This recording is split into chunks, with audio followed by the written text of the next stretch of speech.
지난 시간에는 전류와 저항에 대해서 공부했습니다. 이번 시간에는 13주차 1교시에는 그 저항들에 연결된 회로, 즉 직렬, 경렬 회로에서의 전력과 그때 사용하는 전기 에너지의 변환에 대한 공부를 하겠습니다.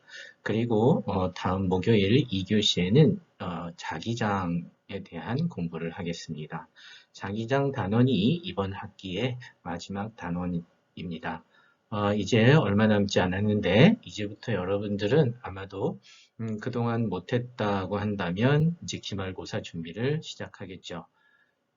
기말고사 준비에 있어서 뭐 어떤 걸 했으면 한다라고 제가 말할 수 있냐 하면은 그동안 내드렸던 숙제 문제, 퀴즈 문제, 그리고 그 과제 문제 이런 것들을 쭉 한번 다시 보면서 틀렸던 것을 공부하면 좋을 것 같은 생각이 듭니다. 네, 전기 회로라고 하는 것은 바로 전기 에너지를 사용하고자 우리가 만들어 놓은 것들이죠. 전기 회로에는 크게는 가정이나 건물, 아파트 아니면 큰 빌딩에서 사용하는 전선으로 이루어진 회로가 있을 수 있고요. 즉, 배선이라고 할 수도 있어요. 또는 우리가 가장 간단하게는 작게는 컴퓨터 내부에 들어있는 또는 텔레비전 내부에 있는 전자 회로 이것도 뭐 전기 회로라고 볼 수 있겠죠. 그런 것은 우리가 전기 에너지를 다른 에너지로 변환해서 사용하기 위한 것인데요. 그 전기 회로는 전기 에너지라고 하는 물리량보다 즉 전력이라고 하는 물리량을 더 많이 사용합니다. 이제 그래서 우리는 그 전력을 공급하는 장치를 기전력, 그 전력을 사용하는 것을 소비 전력이라고 하는데요. 우선 하나씩 정의를 해보면 첫 번째 기전력이라고 하는 것입니다. 자, 여러분들이 앞으로 전력이라는 단어가 나오면 그것은 무조건 전기 에너지와 관련이 있는 물리량이다 라고 생각을 해놓고 그 중에서 이번에는 기전력인데요.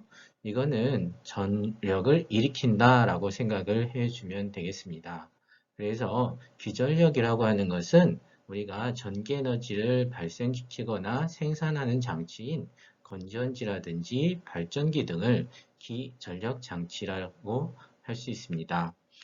자, 그래서 이 전기 에너지가 흐를 수 있게 해주는 것이고요. 우리가 전류가 흐를 수 있다. 이렇게 전류가 흐를 수 있다. 여기 회로에서도 전류가 흐를 수 있다. 이렇게 I가 흐를 수 있다. 라고 표시했는데요. 이 전류가 흐르려면 우리가 어떤 것을 만들어줘야 되죠? 바로 바로 이 위와 아래에 위치 에너지가 있는 것처럼 위치 에너지 차이가 있어야 돼요. 포텐셜 에너지 차이. 그러면 그 포텐셜 에너지 차이를 갖다가 여기에서는 힘이가 만들어주고 있죠. 힘이가 어떤 공을 갖다가 올려주고 있어요. 자, 그런데 그 전기 회로에서는 그 위치 에너지 차이인 전기 에너지 차이, 전위차죠. 그 전위차를 갖다가 만들어주는 것을 바로 기전력 장치다라고 합니다. 그리고 그 기전력 장치라고 하는 것을 갖다가 우리는 특별히 이실론이라는 문자를 써서 기전력이 갖는 전압이다 라고 이렇게 기억해 주시면 좋겠습니다. 다시 뭐 여기에서도 건전지인데요. 이 건전지가 기전력 장치로 전이차를 공급하는 장치고 다른 말로는 전압을 공급하는 장치죠. 그런데 이 전압을 공급하는 장치를 갖다가 전압 V, 뭐 건전지 V라고 표현할 수 있지만 이제는 특별히 공급한다라고 하는 것을 E라고 표시하자고 하는 것입니다. 자, 여기에서 전압을 공급한다고 했죠? 전압의 단위는 뭐였죠? 볼트였습니다.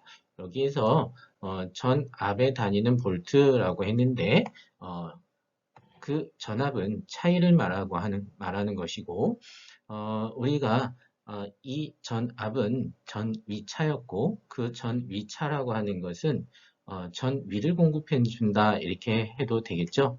여기서 전위라고 하는 것, 그것이 바로 단위 전하당 하는 1이다 라고 하는 것이죠.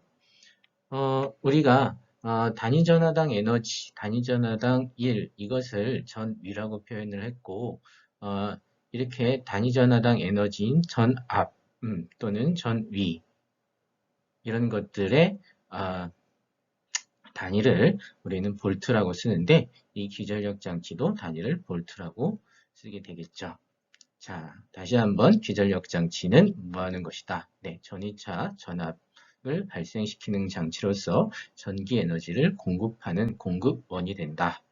자, 그것에는 건전지와 발전기 이런 것들이 있다.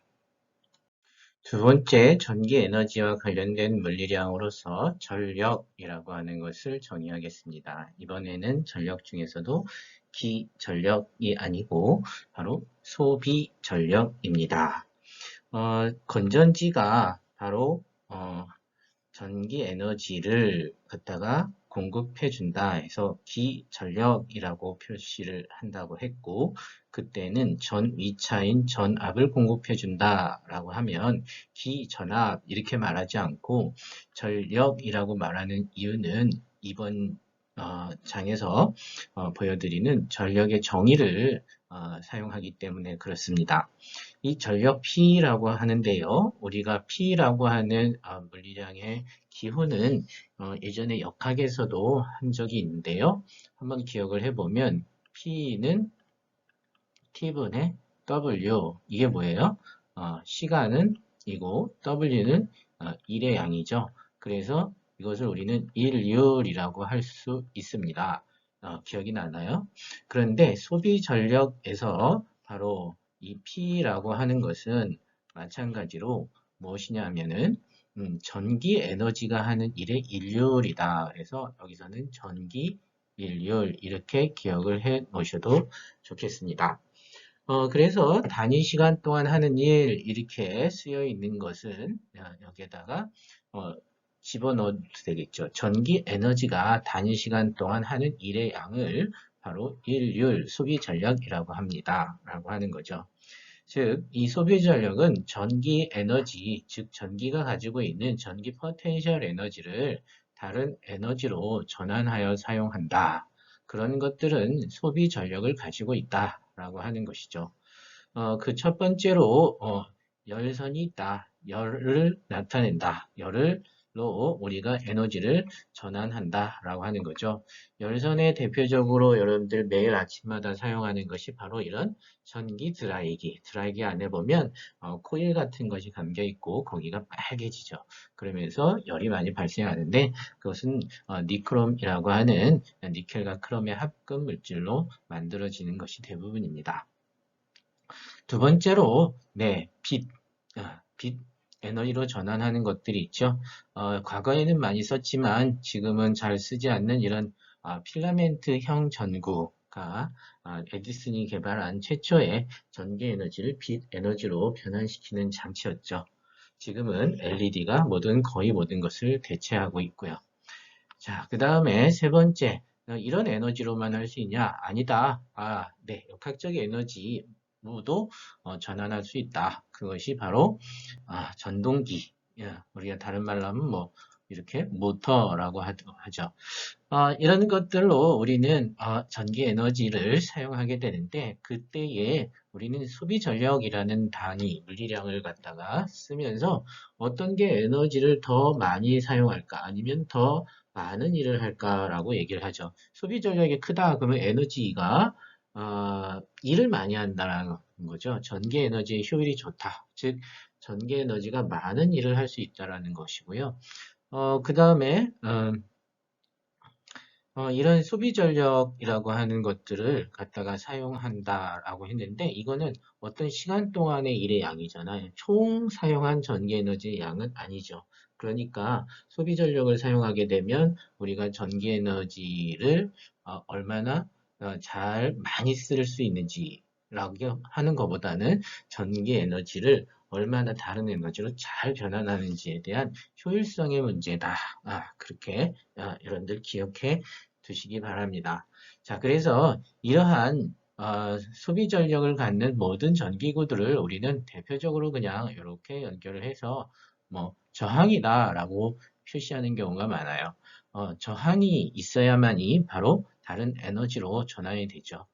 저항이 없고 전기 에너지가 그냥 즉 전류가 아무런 변환도 없이 자유자재로 흐를 수 있다면 그것은 전기 에너지를 다른 에너지로 변환시킬 수가 없게 되는 거죠. 그래서 저항이라는 표시로 모든 전기 기구들을 대표할 수 있습니다. 자, 이렇게 소비 전력은 그러면 공식으로 어떻게 표현을 하느냐? P는 하고 여기에 는 하고만 나왔는데 계속해서 보면 P는 아까 시간당 에너지, 시간당 일의 양이라고 했는데 여기서 W 전기 에너지 또는 전기가 하는 일이라고 하는 것은 W는 네, ITV, VIT라고 했어요. 그래서 VIT라고 하는 것은 바로 전기 에너지 1이고요. 그것을 시간 동일하게 나왔기 때문에 동일한 시간을 갖다가 약분해주면 P는 VI라는 식이 나옵니다. 그래서 여러분들 이 P는 VI라고 하는 전력의 식은 엄청나게 중요한 두 번째 전기 회로식이 되겠어요. 첫 번째로 중요했던 식은 오메 법칙 식으로서 V는 IR이라는 식이고요. 소비 전력 P는 VI가 두 번째로 중요한 식입니다. 자, 그래서 여기에서 보면 아까 W는 VIT, W는 ITV라고 하는 요 식 있잖아요. 요 식이 어떻게 나왔느냐라고 하는 것은 W는 바로 1의 양이고 그것은 델타 U 에너지의 변화량과 같습니다. 라고 할 수 있죠. 자, 그러면 그 에너지의 변화량이라고 한 것을 갖다가 1의 양이라고 할 수 있고 에너지는 바로 뭐예요? QV라고 해서 전이차 V 곱하기 전하량. 혹시 이 식도 생각이 나나요? 잘 기억이 안 날 것 같은데 자주 쓰는 식이 아니라서요. 네. 그래도 여러분들 전기 에너지의 크기는 QV다. 이것은 전위라고 하는 V를 정의할 때 나온 거죠. V는 Q분의 W다. 에서부터 나온 거죠. 그렇게 한 다음에 Q라고 하는 것은 바로 전류 와의 관계라서 전류 I는 T분의 Q니까 Q는 네, IT가 돼서 W는 VIT라고 하는 또는 ITV라고 하는 식이 나옵니다. 그래서 전기 에너지가 하는 일의 양 또는 전기 에너지의 크기를 전류의 와 전압으로 표현하면 VIT가 된다는 것입니다. 자, 그래서 이렇게 우리가 전력이라고 하는 걸 정의했는데요. 소비 전력은 전압과 전류의 곱으로서 전압의 크기에 비례하고 전류에 비례한다라고 하는 거죠. 어떤 저항을 갖다가 여기에 이렇게 연결을 했을 때처럼 저항을 연결해 놓은 다음에 이때 흐르는 전류의 세기가 어떠냐? 그리고 이 둘 사이에 양단의 저항 사이에 걸리는 전이차가 얼마냐에 따라서 전이차가 많이 받으면 걸린다라고 하면 바로 전력이 많이 발생한다는 것이고요. 그 다음에 이때 전류가 많이 흐른다라고 하는 것은 소비 전력이 많이 발생한다는 거죠. 그래서 두 값에 비례한다라고 할 수 있어요. 그런데 이 소비 전력은 이것뿐만 아니라 오메 법칙을 사용해서 회로에서의 다양한 연결 회로에서의 소비 전력을 우리가 묻곤 하는데요. 그때는 오메 법칙을 이 P는 VI에다가 적용할 수 있어요. 적용을 하게 되면 다음과 같은 식이 나오는데요. 자, 이 식은 아마도 위에 얘기한 P는 VI가 두 번째 중요한 식입니다. 라고 했는데 그 식만을 기억하고 있으면 이 식은 자연스럽게 여러분들이 알게 되는데 이 중에서 우리는 이 두 개씩 P는 VI뿐만 아니라 I제곱 R이라든지 R분의 V제곱이라는 이 식도 엄청나게 많이 써요. 그래서 이것도 여러분들이 기억을 좀 해주십사 하는데요. 여기에다가 V는 IR이잖아요. 또는 I는 R분의 V니까 R분의 V를 대입하는 거죠. I에다가 R분의 V를 대입하면 이 식이 나오고요. V는 IR이잖아요. 그래서 여기다가 전압에다가 IR을 대입하면 I제곱 R이 나오죠. 우리는 보통 이 두 개를 갖다가 언제 주로 많이 쓰냐? 왼쪽식 여기 I제곱 R이라고 하는 것은 전류가 일정한 직렬회로일 때, 그 다음에 오른쪽에 있는 R분의 V제곱은 주로 병렬회로일 때 많이 활용하면 편리합니다. 라고 하는 것을 미리 말씀드리고 이따가 직렬, 병렬 회로도 무엇인지 알아보는 시간을 갖도록 하겠습니다. 자, 앞에서 우리가 기전력이라고 하는 것의 정의와 소비전력이라고 하는 것의 정의를 해보았습니다. 기전력은 전기에너지를 공급할 때 그 공급하는 능력을 가지고 있는 물체들을 갖다가 기전력, 그래서 전기에너지의 공급의 원인이다라고 했는데 그 전기에너지를 공급할 때 우리가 왜 전력이라고 하는 물리량을 명칭을 사용하는지 이제 소비 전력까지 공부하고 나니까 어느 정도 좀 알겠죠?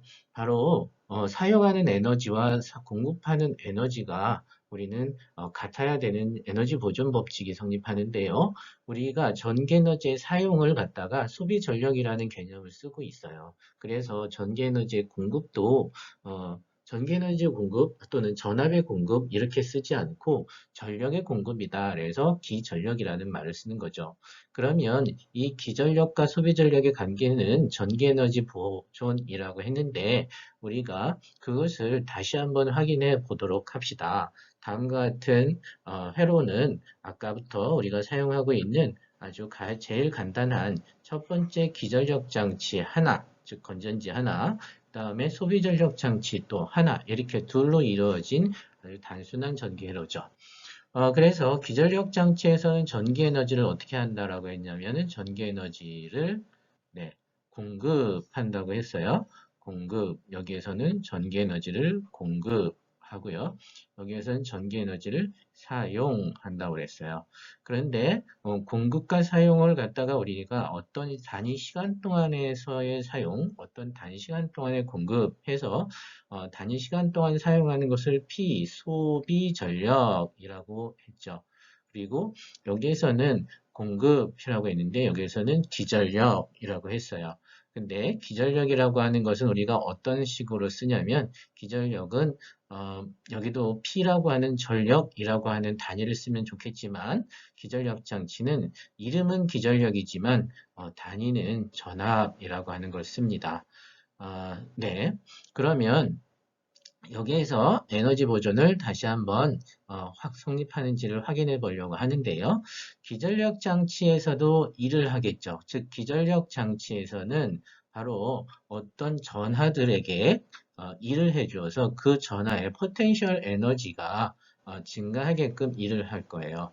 그 다음에 저항에서도 일을 하겠죠. 저항에서는 그 여러 가지 다양한 일을 하게 되는데 전기 에너지를 사용해서 열을 발생하시거나 아니면 빛을 발생시키거나 아니면 운동을 만들어내거나 하는 그런 일을 한다는 거죠. 그래서 그때 하는 일의 양을 갖다 우리는 W라고도 할 수도 있고 뭐 그것은 열이라고 한다면 그 W는 Q라고 하는 받은 열량 이런 식으로 표현할 수 있는데 이 두 개는 같다라고 하는 거죠. 물론 중간에 손실도 있겠지만 그 손실을 무시한다면 말이죠. 그러면 이 두 가지가 같다라고 하는 것을 놓고 식을 전개하다 보면 되게 희한한 일이 벌어져서 여러분들한테 또 소개를 하고 싶은데요. 왼쪽에서의 기전력 장치가 한 일이라고 하는 것은 전기 에너지를 얼마만큼 갖겠느냐라고 하는 것이고 그 전기 에너지의 크기를 여기에 이렇게 U는 VIT 대신에 전기 에너지 기전력 장치가 갖는 전압 E, 그 다음에 전류, 이때 흐르는 전류 I, 그 다음에 T 이렇게 써보고요. 그 다음에 두 번째 여기 있는 저항에 에서 한 1을 갖다 생각해 보면 전기 저항이라고 하는 것은 네, 일을 하는데 그때 일은 뭐 다른 표현을 그냥 써본 거예요. 이게 왜 썼냐라고 질문을 하지는 마시고요. 그냥 한번 다른 표현을 우리가 지금까지 정의했던 것들을 써서 연습해 보는 거죠. 그래서 일은 바로 일률 곱하기 시간이니까 일률 PT 이렇게 써봤어요. 그리고 왼쪽 오른쪽은 같으니까 두 개를 같다라고 놨고요. 그렇고 나서 보니까 T는 약분이 될 거고 남는 EI, P는 VI 이거는 공급된 전력이죠. 네, 이게 바로 공급 전력이고 이거는 어, 전류가 I만큼 흐르고 있을 때, 즉 어디에서 여기에 있는 저항에서 전류가 I만큼 흐르고 있을 때의 전력이죠. 다시 말하면 아까부터 제가 말하던 이것은 바로 왼쪽이 바로 공급 전력이고요. 오른쪽은 소비 전력입니다. 그죠? 그래서 왼쪽은 전력, 오른쪽은 전력이라고 하는 단시간 동안의 에너지의 표현으로 나타내 보았고요. 이때 좌변과 우변에 뭐가 동일하게 존재하느냐 하면 바로 전류라고 하는 것이 동일히 준비하기 때문에 얘를 갖다 약분을 해내게 되면 결국 어떤 것이 나오냐? E는 I, R이라고 하는 값이 나옵니다. 그러면 이거는 어떤 표현하고 완벽하게 동일해요. E는 바로 전압, 기전력 장치가 가지고 있는 전압이라고 했었잖아요. 그러니까 이거는 완전히 V는 IR이라고 하는 뭐 어떤 어, 저항에서의 전압과 공급 전압과 그 다음에 걸리는 전압과 그 다음에 전류 사이의 관계인 오매 법칙이죠. 자, 그러면 결국에서 오매 법칙은 바로 전기 에너지의 보전, 전기 포텐셜 에너지가 다른 에너지로 전달될 때에 에, 발생하는 그런 물리학 법칙인 에너지 보존의 한 결과이다라고 하는 것을 우리가 알 수 있어요. V는 IR이라고 하는 공식이라고 하는 오메 법칙은 실험에 의해서 발견이 되었지만 이렇게 결과적으로는 에너지 보존과 관련된 것이구나라고 확인할 수 있습니다. 자, 전기 회로에서 이렇게 V는 IR과 같은 것을 우리는 이렇게 표현하기도 하는데요. 바로 어, 회로 방정식이다. 이렇게 표현을 해요. 우리는 역학에서는 운동 방정식이다라고 표현하는 게 있었죠. 바로 F는 MA라고 하는 게 운동 방정식이다라고 표현을 했어요. 자, F는 MA. 그건 역학에서의 기본 어떤 물체의 운동을 갖다 나타낸 식이었고 이것이 결국엔 뭐 나중에 에너지 보존과도 관련이 된다라고 하는 것이 또 이걸 많이 배웠던 거예요. 그거에 대응되는 전기에서의 바로 공식이 E는 IR이라고 하는 것이고 이것은 오메 법칙이라고 표현하기도 하고 또는 회로 방정식이다라고 표현을 하죠. 그래서 보통 V는 IR이라고 쓰면 오메 법칙이다 표현을 하고요. E는 IR 하면은 공급 에너지와 사용 에너지가 같다. 공급 전력과 사용 전력과 같다라고 하는 회로 방정식이다라고 하는 말을 쓰기도 합니다. 자, 그러면 지금까지 공부한 전력에 대한 것으로 퀴즈 몇 개를 풀어보도록 하겠습니다.